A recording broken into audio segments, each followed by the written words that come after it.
am the Reverend Jennifer Johnson, and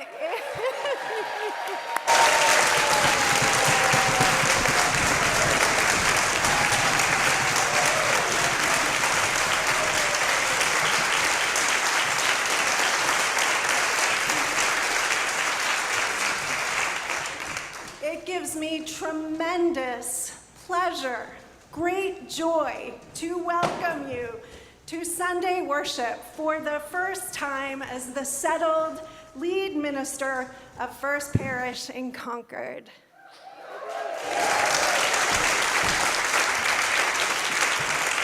It's very hard to follow that. Good morning. I am Gib Metcalf, chair of the governing board.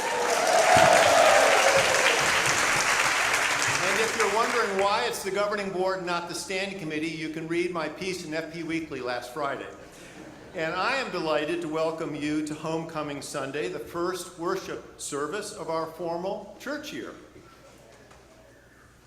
First Parish in Concord is a welcoming Unitarian Universalist congregation that seeks ways to deepen spiritually, build community, and make a positive difference in the world. We welcome all who are gathered in our beautiful historic sanctuary, and everyone joining by Zoom from the comfort of your home. We welcome members and friends, long haulers, first-timers, and in-betweeners, comebackers, and hoverers around the edges. We welcome you with all the identities you bear, with all the beliefs you hold and don't hold, and with all your questions and all of your doubts. Welcome to this house of worship, where love is at the center of all we strive to do and all we aspire to be.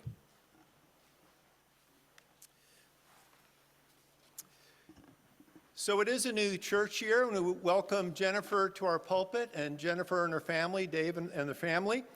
And it is an age-old custom when someone moves into a community for the welcome wagon to stop by with the welcome basket. And so First Parish committees and affinity groups, we wish to welcome Jennifer and her family to our community with a welcome bag, which is going to make its way forward here right now. It is given with joy at her coming, and with appreciation to serve in ministry with our community. And I'll just tell you, so you can't see it, but the bag says Rev JBJ on it. So we'll hold it up here. So this is a welcome bag. And I'm not going to tell you all the group, 20 different groups have contributed something that is meaningful. So we're going to put this on the fellowship table downstairs so people can look at some of the things. There's some lovely items in here that people should take a look at, and then you should just take it home. So, all right.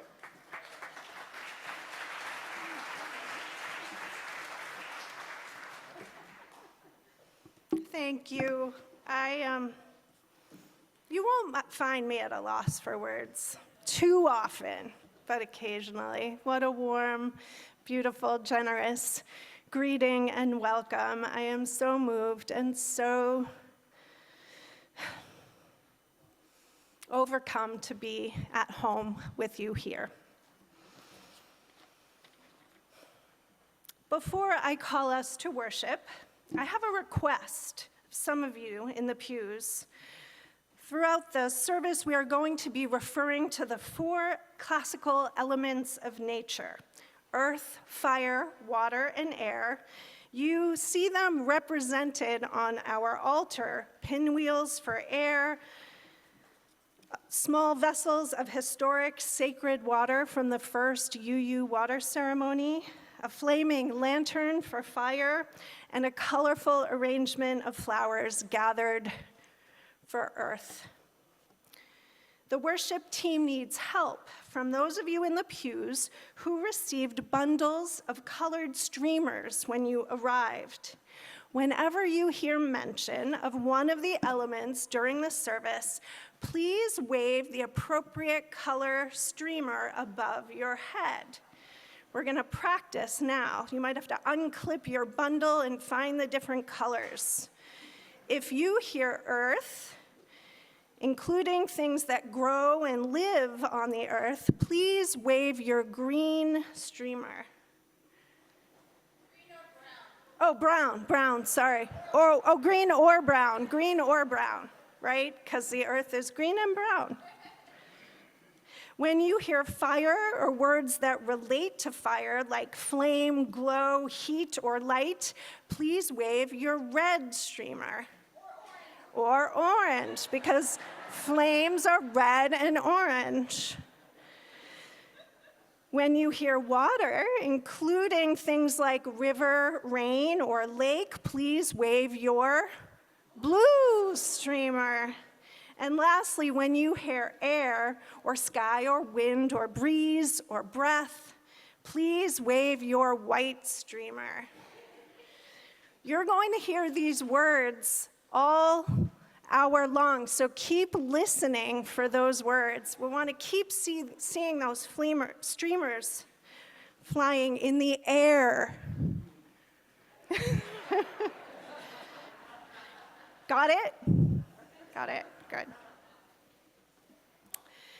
By tradition, the first Sunday of each new church year at First Parish in Concord is known as Homecoming Sunday. For many of you, I expect today feels like a literal homecoming. The creak of the floors, the firmness of the pews, the view from the windows, the magnificent tones of the organ, the beaming faces, all comfortingly familiar. You have marked milestones of your life here. You have laughed and wept, worshiped, worked, and played within these walls. Some of you, like me and my family, are brand new.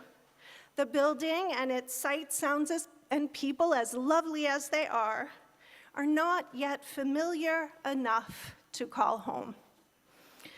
Others of you are not new, and yet may not venture to call this place home, and that's okay. Maybe you are still testing the waters. Maybe you are questioning, wondering whether this community and its values are a fit for you, and that's okay.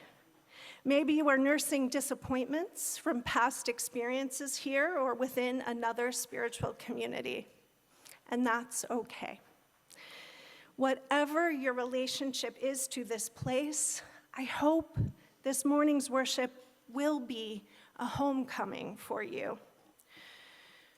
A homecoming in a deeper and wider sense, a coming home to your undeniable place in the very fabric of existence.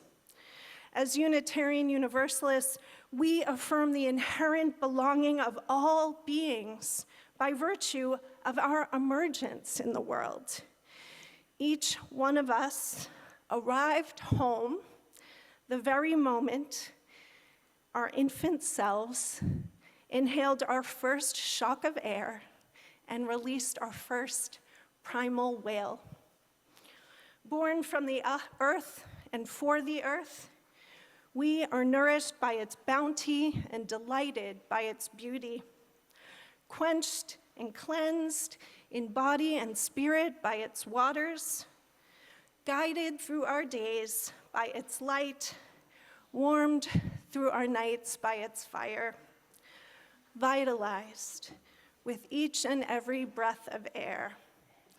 Come, let us find our way home to earth, to fire, to water, to air.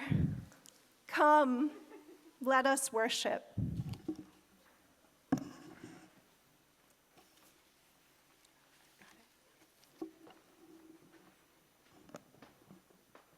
As Unitarian Universalists, we mark the beginning of worship together by kindling the chalice flame.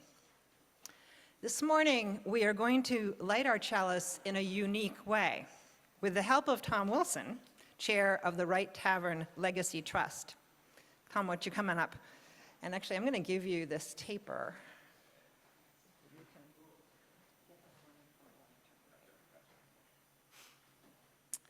You may have observed that Tom processed with a lit lantern reminiscent of the Revere lanterns hung in the bell tower window of Boston's Old North Church to signal the approach of the British Army.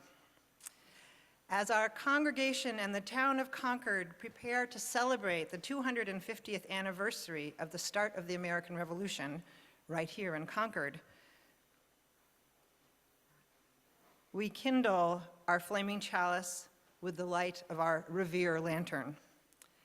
May its flame inspire us to advance the democratic values that are at the heart of our Unitarian Universalist faith. I invite you now to please join me in our unison chalice lighting response, which is in your order of service or on the screen. O flame of our faith, open our hearts and fill our bodies and souls with persistent strength. Enliven our spirits and engage us deeply in this life of ours, this sacred, essential moment now.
wishing you had a bundle of those streamers, your wish can come true. Give a little wave, and Dawn is happy to bring them to you wherever you're seated in this space. Don't be shy. Think about your conscience, personal conscience. And no pressure if it's not your thing. Today, we join with many other Unitarian Universalist congregations in celebrating a water ceremony. And as Jennifer mentioned, our altar is blessed by all four elements, but it is also blessed by the presence of two special containers of water that come from the very first water ceremony. They were carried to us by Nancy James, a member of our congregation and a member of our choir, who has carried them faithfully to this space many times. And the very first water ceremony was held in 1980 at a women's retreat in Michigan, created and led by Lucille Shuck Longview and Carolyn McDade. Nancy shares that the assembled women were moved to tears as they responded to the very gender-focused spirituality that water means. It was a dramatic departure from the patriarchy of 2,000 years, even adapted over time. The next water service was held nearby at the Mass Bay District's Women and Religion Committee in 1982. Now, I want this to sink in. You ready? Hear me. Pull this into your memory as part of who we are here. The very first in-church water service was held here at First Parish in Concord a year or so later. And I feel a sense of pride and awe knowing that we are part of this beloved Unitarian Universalist ritual that has just been adopted over time, grassroots by our member congregations. However, I'm also humbled by something that Nancy shared with me that I think is equally important for us to allow to sink in. She shared with me that when we had that first ritual, and so we're talking about around 1984, there was upheaval by the congregation as this service was announced. And there was some rebellion, both during and following. Water is both fluid and powerful. I honor the women who worked to transform and confront the sexism and patriarchy of our movement. And today we honor the full spectrum of gender, and we dedicate ourselves to shared ministry. May each one of us bring our lives, our gifts, our longings into this space to create beloved community. So I invite you to take a moment to connect to the place and the source of the water that you may have brought with you here today. And if you did not bring any water, I invite you to invite into your mind's eye another place that is important to you where you have connected with water. And all of us will have the opportunity, if we so choose, to come forward to pour into the common bowls for our water ceremony today. And if you did not bring any, that's okay. We've got you. We have some extra water that you can pour in symbolically. And if you brought a really big container, just put a little in, okay? In the words of the original ritual, we come to create and to celebrate and to live by the only spirituality worthy of our devotion, a spirituality that uplifts, empowers, and connects. Come on down.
Good morning.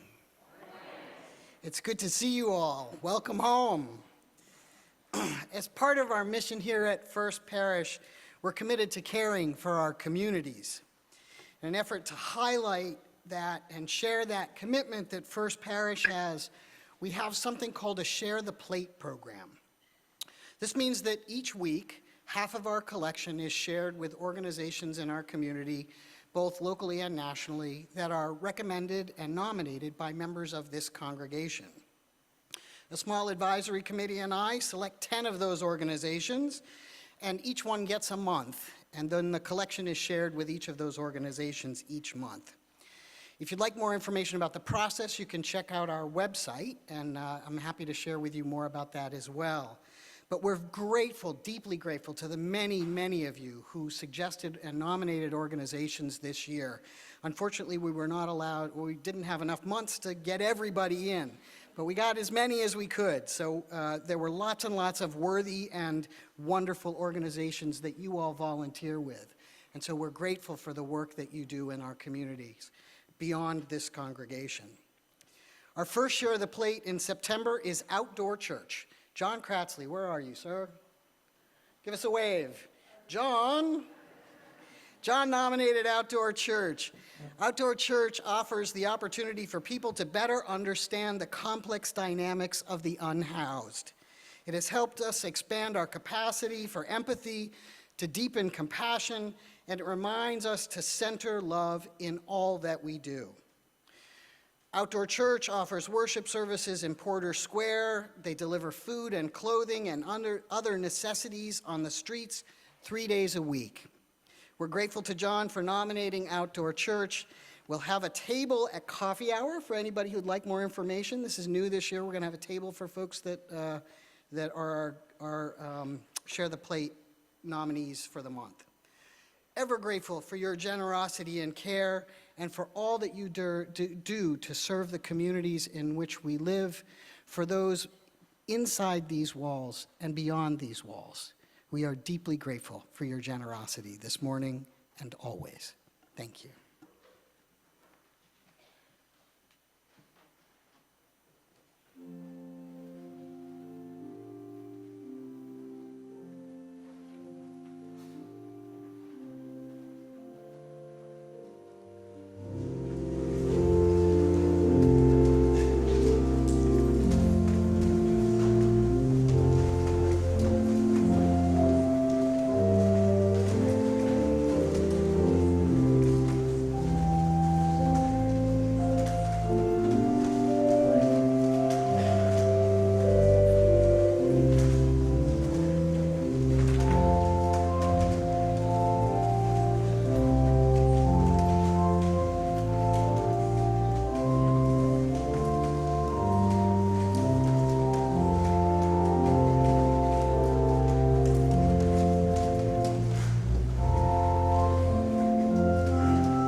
This morning's reading is from the poet Joy Harjo, a former U.S. Poet Laureate of the Muscogee Cree Nation.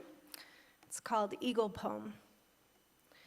To pray, you open your whole self to sky, to earth, to sun, to moon, to one whole voice that is you, and know there is more that you can't see, can't hear, can't know except in moments steadily growing and in languages that aren't always sound but other circles of motion.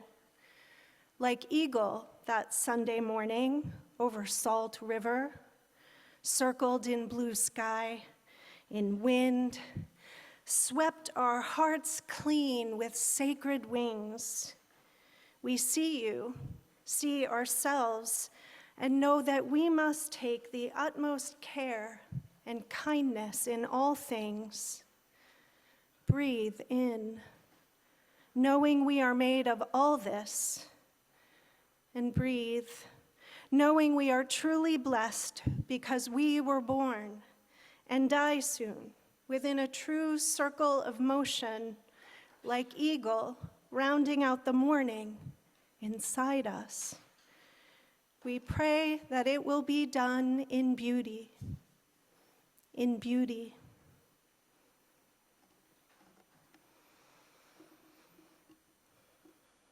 I have a confession to make. It won't be my last. You'll discover in short order. I have not always felt at home in Unitarian Universalist spaces. I wasn't raised in one.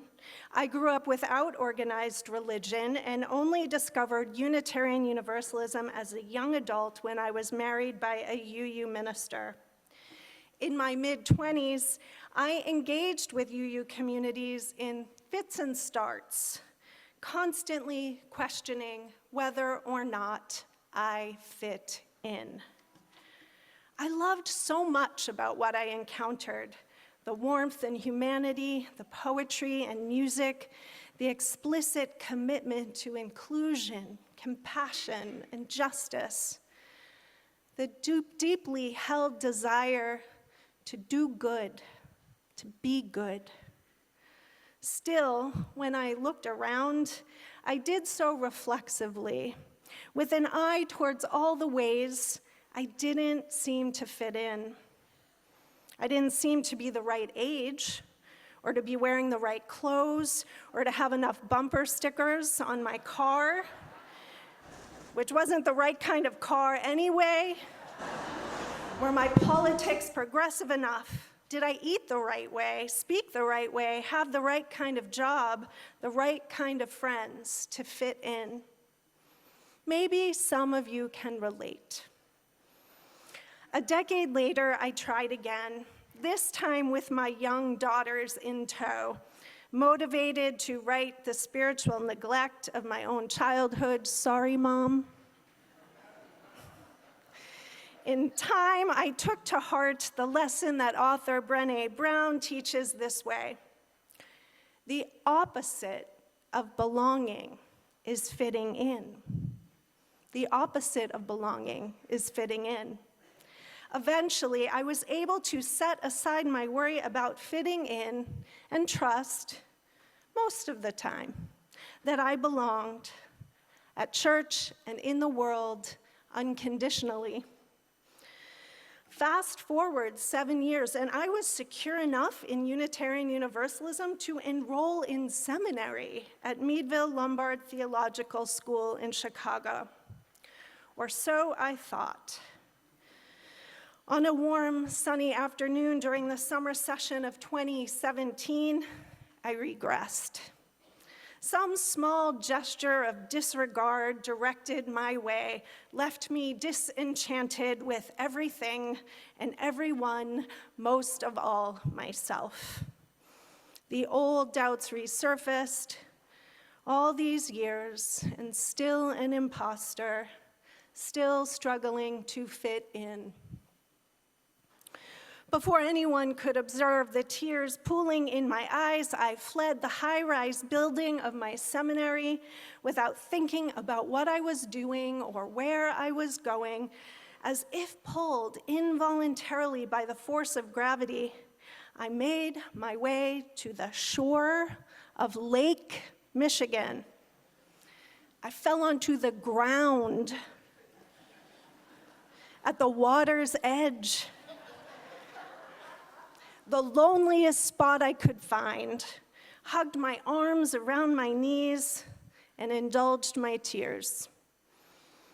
Before long, calmed by the sound of the gently lapping waves and the light shimmering on the water's surface, my breath slowed and regulated, began to match the rhythm of water meeting shoreline. The breeze caressed my face and dried my tears. The sun warmed my shoulders, and I was home. Sun and earth, water and breeze called me home. Anytime, from any place, on our blue boat of a planet, nature will provide us with a familiar home in the wide universe. With just a simple intake of air, we feel our bodies nourished. With a moment's mindful attention, we know ourselves to be held by the embrace of Earth's gravity. When we are cold in body or spirit, light warms us. When we are alone, the rhythmic movement of water accompanies us. My afternoon on the shore of Lake Michigan crystallized a lesson that I had already begun to learn in church, in the sanctuary of my home congregation. I don't think I would have or could have experienced that moment of homecoming on Lake Michigan had I not become a churchgoer, had I not learned to worship, had I not learned to invite the holy cadence of human language, word and song to move through me, had I not learned to cast my gaze beyond the preacher, through the wall of windows that was behind the pulpit, onto a patch of young woods morphing through the spiraling seasons. Had I not learned to breathe in and know that I am home, not in any one place, nor among any singular community of people, to know that I was at home in creation because I was born and am made of all this, like eagle over Salt River. And so are you, and so are we all. Water.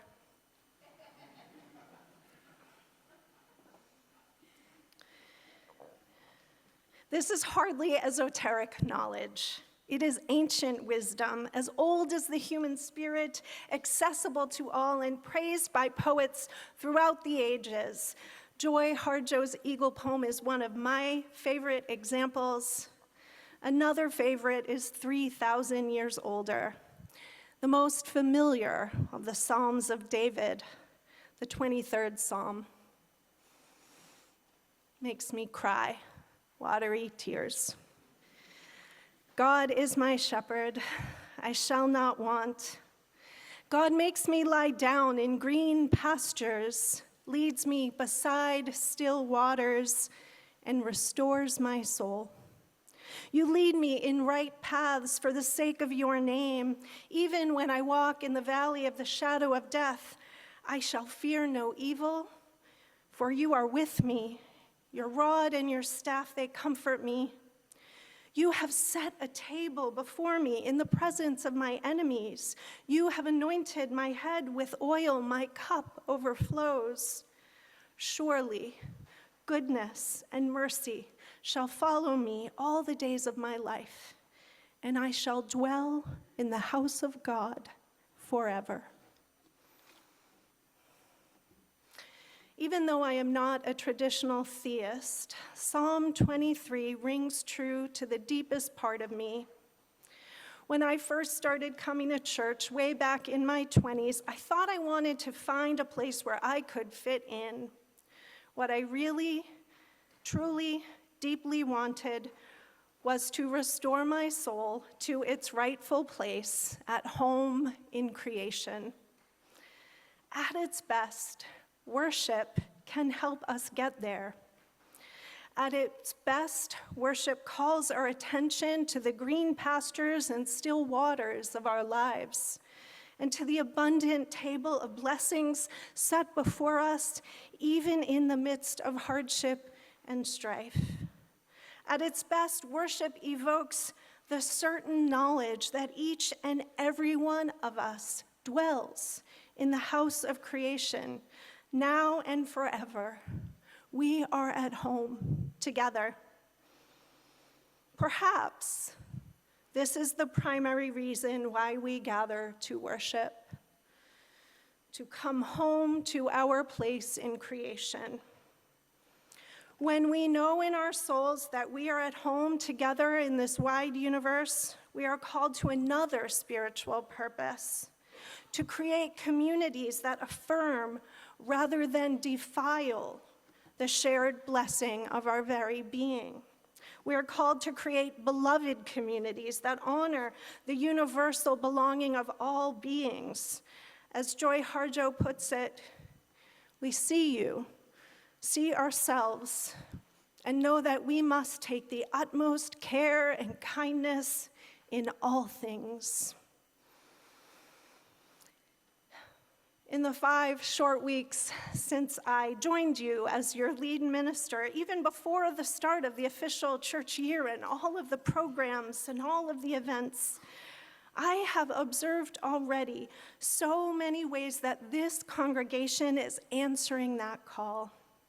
I am inspired by the passionate commitment of your social action teams, from the environmental team's steadfast effort to make this campus sustainable and our planet hospitable to all its inhabitants, to the racial justice action group's courageous exploration of reparations to repair the injustices that denied the blessing of home, the right of home, to generations of enslaved African Americans and their descendants. To reclaim our democracy's campaign to engage us in the democratic process that protects our fundamental freedom and equal claim to belonging. And to the Immigration Justice Task Force's support of migrant families in desperate need of the most basic comfort of home, a safe place to lay one's head and one's children to rest at night. In your ministries of pastoral care, small groups, music, spiritual leadership, and religious education, I have been moved by the ways you care deeply for one another in the face of illness, loss, and trauma, connect with one another from places of inner wisdom and vulnerability, and encourage one another to grow through all the stages and ages of living. You are answering the call to be a beloved community and to build beloved communities in our world. You don't, of course, and won't, of course, always do all the things perfectly. And let me be clear, I won't pretend that I will either. Sometimes we will forget that we are home, together, here and now, everywhere and always. Sometimes we will forget our shared purpose. Sometimes we will lose our way.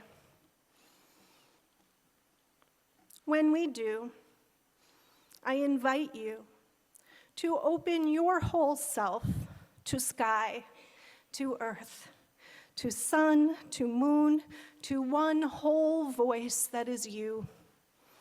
I invite you to rest in green pastures and beside still waters. I invite you to breathe in, knowing we are made of all this, and breathe, knowing we are truly blessed because we were born.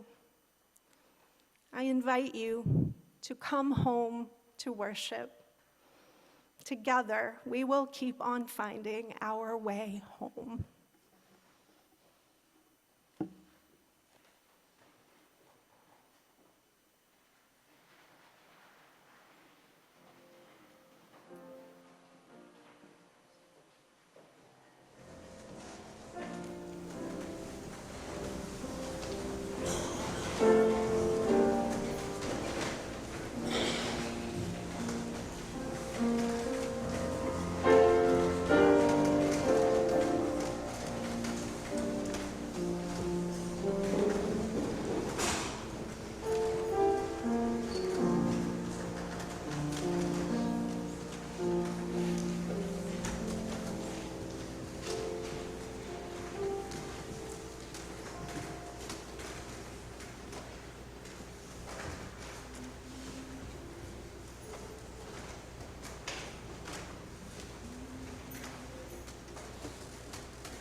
Good morning.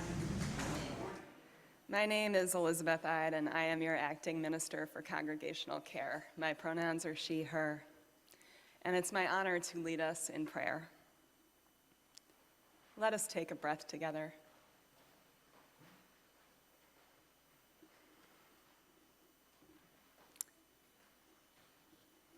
When we come to this place, we come home to one another, to experience something greater than ourselves and beyond our own understanding. We repeat this practice together, reminding one another to breathe, to reach out, and to remember that here is where you belong.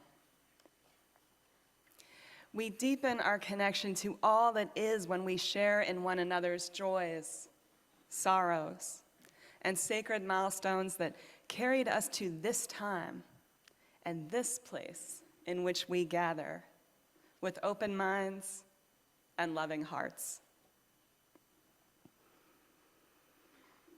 Today, we hold in our thoughts Paula Adelson, who is slowly getting better after 2 falls last week. We hold Dave Clapp, who is home and doing well after a hospitalization for a heart attack that he had a week ago. Vivian Aldrich and her partner Dean and daughter Petra. Vivian is recovering from heart surgery. She'd appreciate cards. May all who are healing find ease. Rebecca Winborn, who is home recovering well from a knee replacement. She is grieving the loss of her sister, Roxanne Labans, who died this past week. Rebecca looks forward to when she can travel to gather with Roxanne's family in Minnesota for memorial service. Meanwhile, she welcomes cards and emails. Anderson Manuel, our gospel choir director. Anderson's uncle, Victor Manuel, died in Texas at the age of 89 last week. Anderson is in Texas this weekend supporting his father and attending the funeral. Jim Pizarris and Lori Gill Pizarris. Jim's sister, Mary Pizarris, passed away after a cardiac event on July 26th. And Kimma Brainerd, whose mother passed away on August 28th after a journey with cancer. May all who are mourning know comfort. And we lift in prayer Brooke Stevens and Dave Elwood, who were married on August 3rd. We share in their joy and bless all who are celebrating milestones. May the loving energy to which we all contribute this day embrace all who are a part of our gathering, joining us as visitors, sharing our online space, and friends we made during summer worship. Blessed be that which draws us together and allows us to hold one another in compassion. Into this space we create with our presence, I invite each and all of you to share the names and sacred concerns that you are holding today, either by typing them into the chat or saying them aloud in the space that you are in.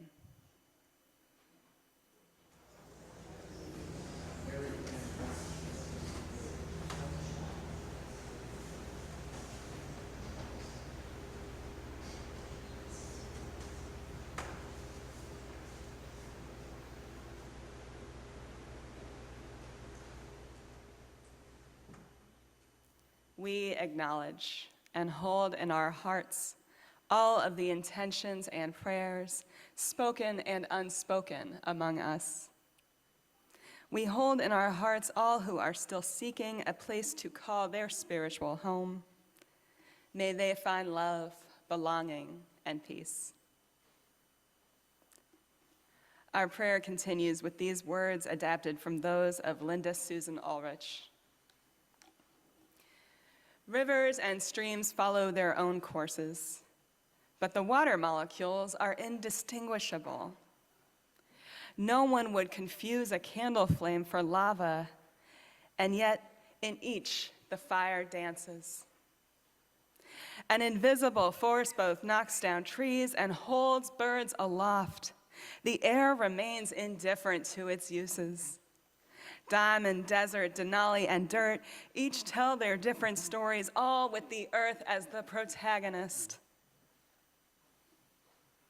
Whatever our sacred paths, whatever our beliefs or practices, however we gather in community, we all honor the spirit of life, the spirit of compassion, the spirit of justice, the spirit of love.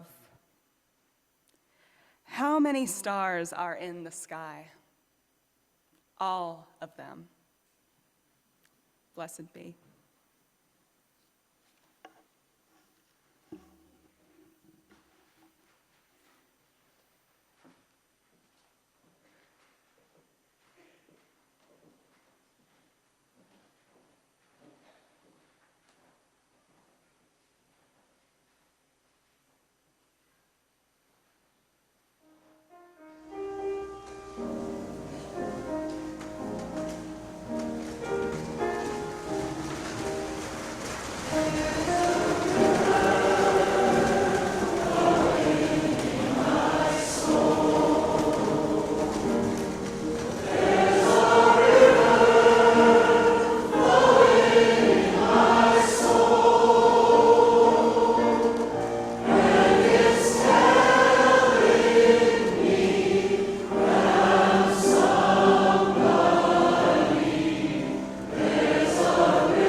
Lest you were concerned, we did not forget the announcements. We just squeezed them into a different spot. There's just a few that I'm going to speak, but be sure to check out the sheet that you have with your printed order of service. Please know that all gathered in person here in the sanctuary are invited to stay for coffee hour in the parish hall. And all are invited to regather on the grounds of our campus at 5:30 this evening for our homecoming picnic. I can't wait. If you missed the Reclaim Our Democracy kickoff event last week for the Let's Do Something Together campaign, you can visit their table at coffee hour to register for the campaign and learn how you can do some things, plural. And Beth Norton has one last announcement before we close our worship. We have one more newcomer who's being welcomed home today that I would like to formally introduce.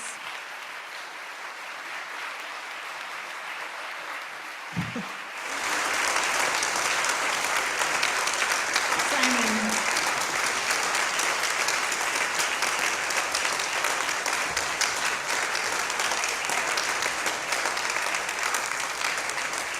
I'll just say, besides being a wonderful musician, you've already had a chance to to experience the way Simon had just supported us all the way through this worship service. Simon is also a gardener, and so we thought.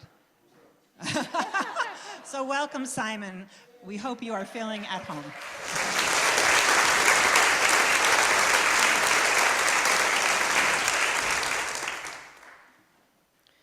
It's been a lot of fun to begin our tenure here together.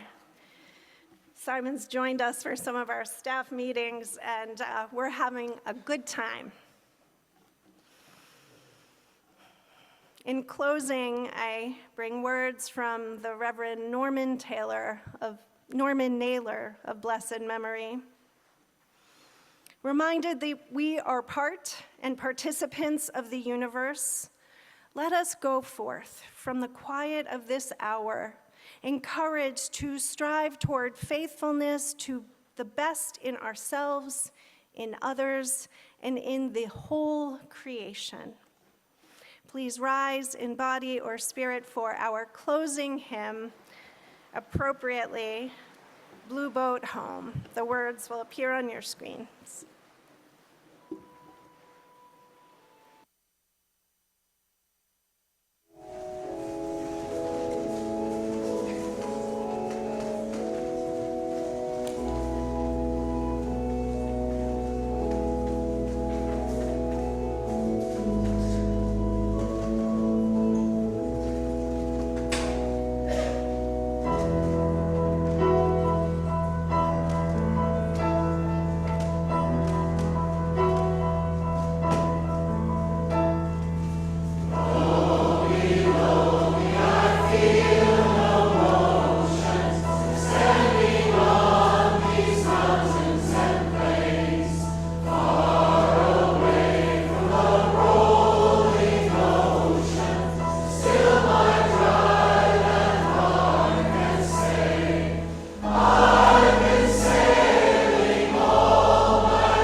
Please join your voice in the traditional unison benediction of this beloved congregation.